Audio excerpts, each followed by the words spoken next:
Hello friend, this is Ryan Hicks of TalkToProfit.com, and today for this Reseller Friday I want to talk to you about the art of reselling, mistakes and solutions. In reselling, there are so many mistakes you can make that otherwise seem good and actually may be good for another reseller, but they can sabotage you, especially in the beginning, or if you're just in a different level than those people, or if you are in a different category. There's so many variables and it can seem complex at the beginning, but there becomes a pattern that you can start to understand. And really, this is one of those things where you have to use your intuition, your God-given understanding of the way the world works, and this gut feeling that will rise up in you to buy or not buy something. And you have to go with that. Even if on the surface, the data seems to indicate you should buy the item for resale, if your gut's saying no, you best go with that. And I'll give you an example of a mistake that people can make and this, I've seen this happen so many times. I bought so many businesses from resellers who are going out of business, not because they weren't getting sales.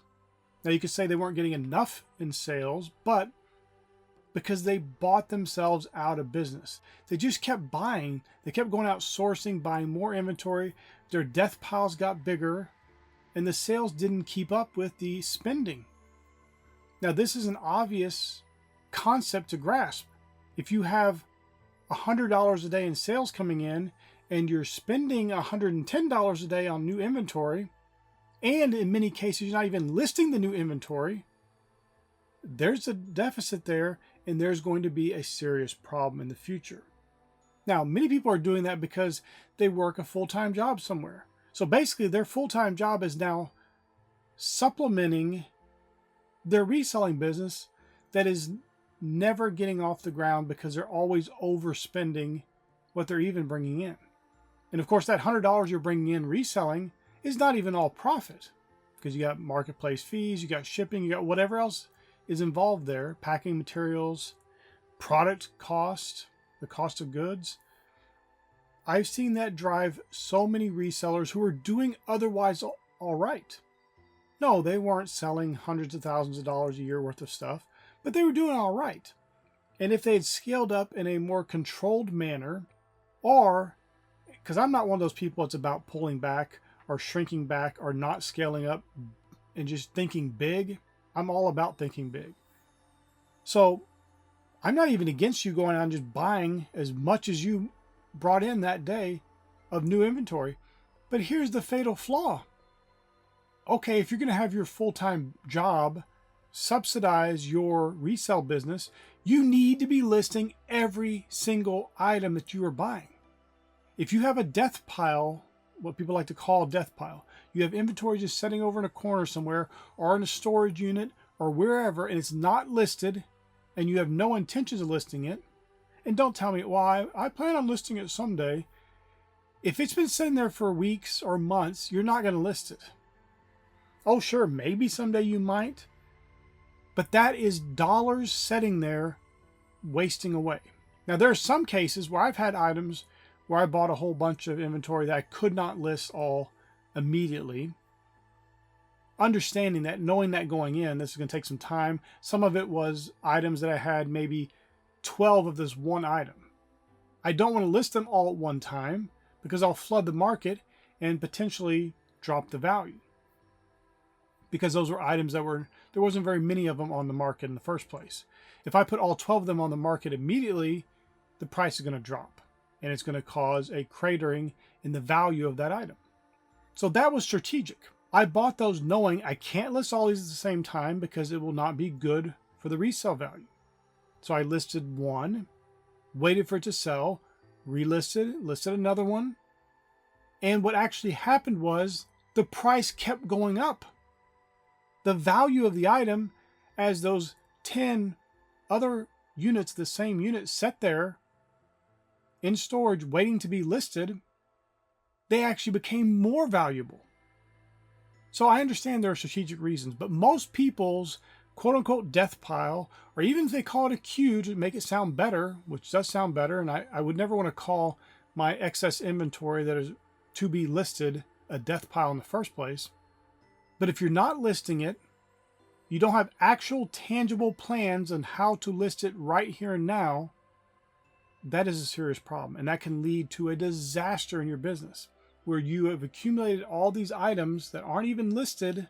So there's no potential to sell them. And in many cases, the value might be going down. There are some items like rare vintage electronics and things like that where the price might actually go up. And in many cases, it does. I've had that happen over and over again. But in many cases, if you're getting an item that is pretty common, there's a lot of them available, it's not some rare item, it is very likely the item price, the value of that item on the marketplace could start to go down. If you sold on Amazon ever, you know this by heart because you've seen an item that is going to pull you a nice $20 profit. You send in 10 or 20 of them, and then within a week, it's only making you $5 profit. We've all seen that, the race to the bottom. So you have to be very strategic in your buying. If you're going to go out sourcing every day, you need to make sure you're listing all those items within 24 hours. That's my personal rule. Obviously, you can run your business however you want. I'm just saying if you want to be a success and you don't want to have a death pile and you don't want to have all your money tied up in inventory that's not even listed, you need to make a habit of listing everything within 24 hours within reason. Like my rule is to list everything within 24 hours that I buy. But there are some variables in that. So if I go out and I go to 20 thrift shops in a day, I know I'm going to get so many items, I cannot list them all in one day. So for that, my rule is a little different. I give myself a little more time to list all those items. That's all right. But it's not an excuse and it's not procrastination. I just know I can't physically do it. I got all kinds of things to do. And the people who are in place to help me with this, I just can't do it. There's not enough people to get all those things listed. And it's not as common an occurrence. So it's not like it happens all the time. But otherwise, I get all my stuff listed in 24 hours of the purchase. If I buy an item, it's going to be listed within 24 hours. Often it's listed within hours. Because I don't want death piles. I don't want inventory just sitting there rotting away.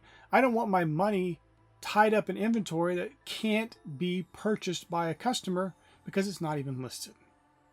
And I'm going to give you another mistake. This is a beginner mistake. The solution is very simple. But I've seen so many new resellers, they'll say, well, look at this item. It's worth this much.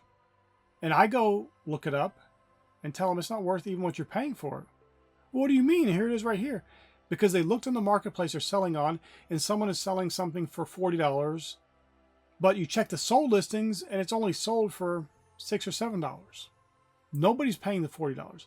You have to know the difference between what somebody's asking for an item, which doesn't mean anything necessarily, and what the market is actually willing to pay for the item, because those are vastly different. So you just have to know your tools. Whatever tool you're using to determine value of an item, you have to know, is this price that I'm looking for this item based on what it's actually sold for or based on what somebody's asking for it? Because those are not the same thing. And if you go by what somebody's asking for it, you're likely to get stuck with a bunch of items that aren't even worth what you're paying for them. Or the profit's going to be way less than you originally envisioned. Another mistake I see in reselling that many people do, this is not related to sourcing or really the technical parts of the business. It is just trying to be a bigger business than you are. And this is different from scaling up and it's different from thinking big. What I mean is putting the impression out of it.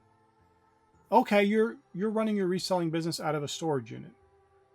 You think, well, I need to get a warehouse because you want to give the appearance of more success than what you have. Listen, I'd be happy running my business out of a shed in the backyard if it was making millions of dollars a year. What do I care? I don't want some warehouse somewhere just so I can put my name, my company name on the side of a building and pat myself on the back and then have to pay a bunch of rent. Just for what? For mere appearance sake? You don't need to go and get the biggest warehouse. You don't need to go and get the best shelving or whatever. I'm not telling you to get trash either, but I've seen people, they're going to Home Depot and they're paying full retail price for shelving units for items they're going to store that they're listed when they could go on Craigslist or Facebook Marketplace or some other site and get those same exact shelves that are really heavy duty maybe they've been used, but you can get them for a tenth of the price because somebody is just clearing out their garage and they want to get rid of 8 of them. You never know what's available out there, and you don't have to go and waste all your profits just to look like a bigger business than you really are. I'd rather look like a small business or look like somebody who's not very successful and actually be successful than be somebody who's not very successful who's trying to give the appearance of success. You don't need to buy the latest thermal printer. If you have an inkjet printer and it's working fine for you, then use that. Now, obviously, as you scale up, thermal printers are great. People are telling you to use laser jets or ink jets, and those are just fine. They are at the beginning. But as you scale up, those thermal printers are really great. And I'll give you a plain, simple reality check. I don't care who it is telling you that a laser printer or an inkjet printer is just as good as a thermal. Look at what all the major shipping companies use, from the USPS to UPS to FedEx to DHL. They all use thermal printers.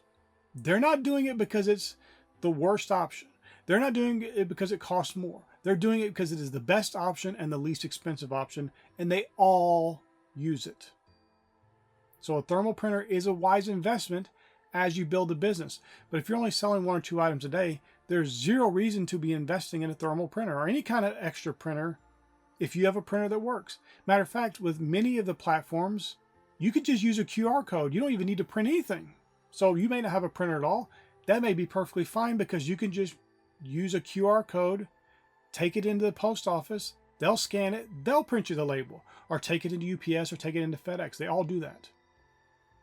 You don't have to go buy anything.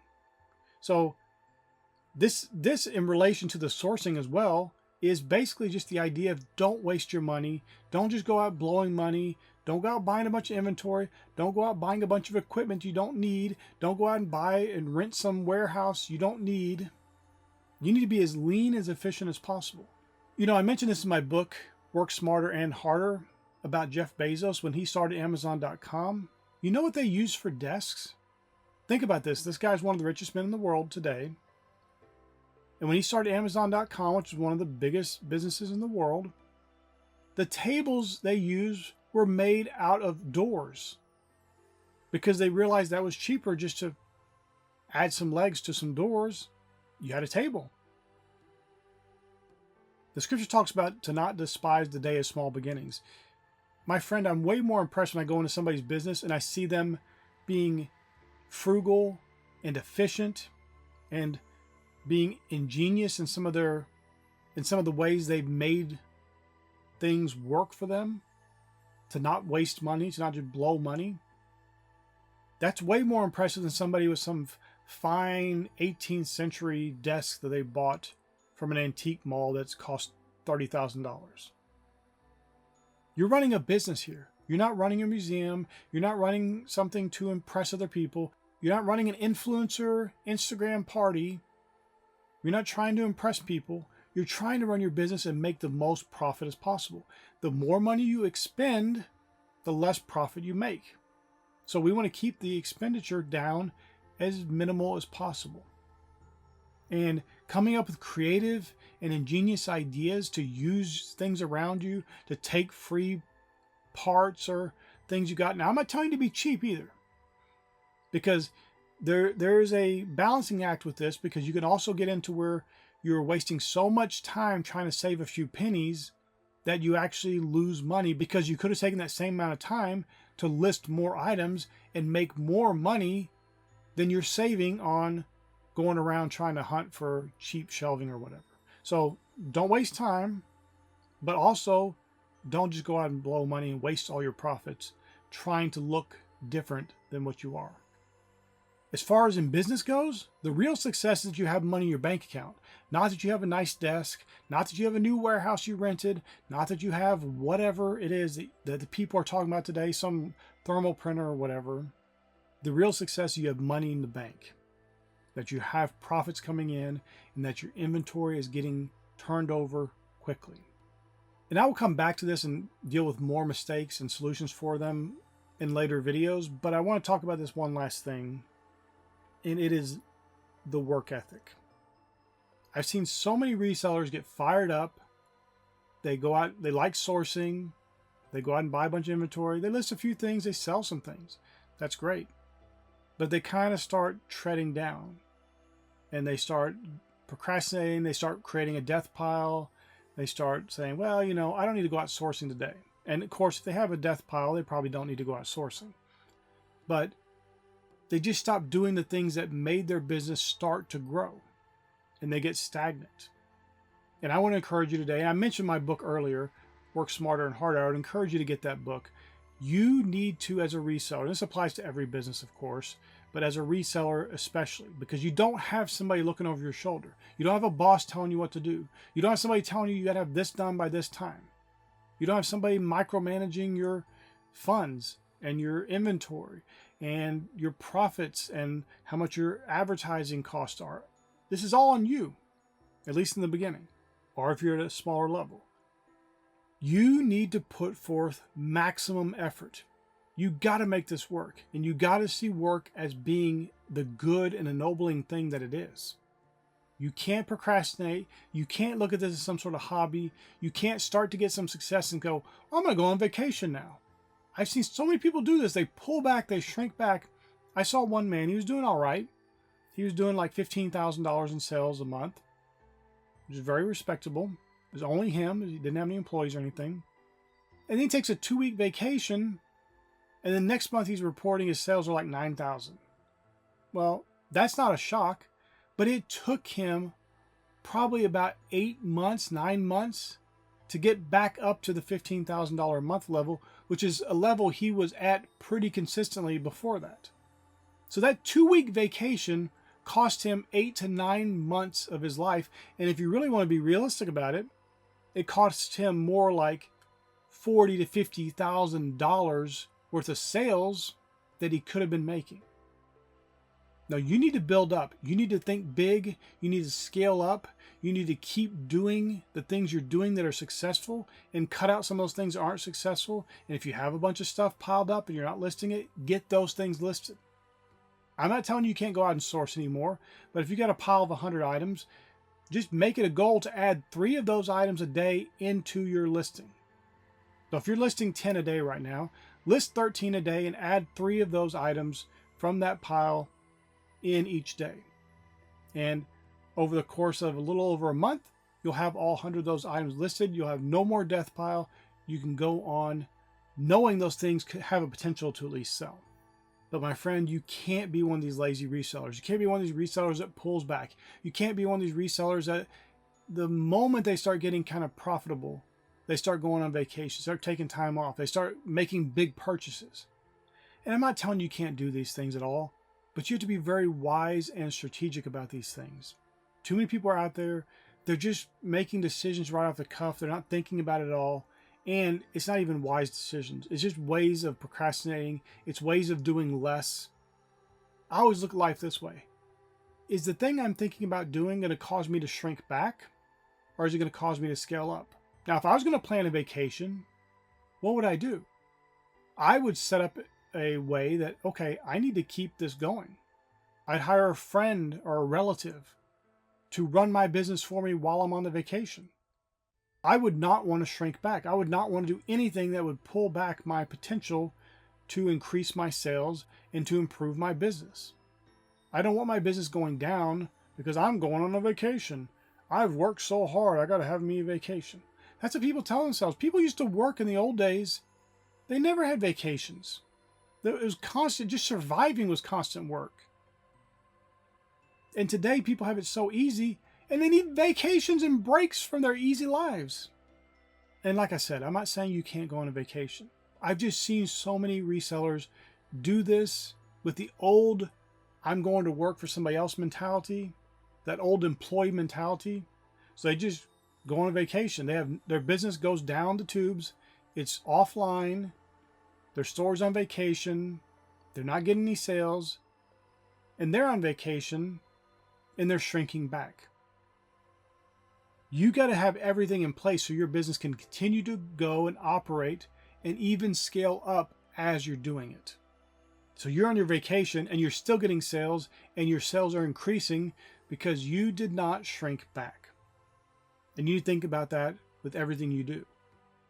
If this thing I'm going to do is going to cause me to shrink back, I need to figure out a way to make sure it doesn't cause me to shrink back. Matter of fact, I don't need to even think that way. I need to find a way to make sure that I scale up even more as I'm doing this thing, that otherwise, if I did it the normal way, the employee mindset way, would cause me to shrink back. And my friend, I want to leave you with this. I offer coaching, law of attraction, and business coaching, where I can help you with this. I can help you get the right mindset and become the great success in your reselling business that you want to be. If you're not at 6 figures, you're not at 7 figures, you need somebody who's been where you are and can help you get over that hurdle of the mediocrity of the world, the excuse making, the procrastination that so many people around you will give you and just offer up to you freely, that will keep you from being the success that you know you can be. You just need that extra little push, extra little bit of help. And I'm happy to help you, my friend. So go to my website, click on the coaching link. There are some spots available right now as I'm making this video, but they fill up very quickly. So make sure to sign up if you're interested in that. I pray this video was a blessing for you. May God bless you richly.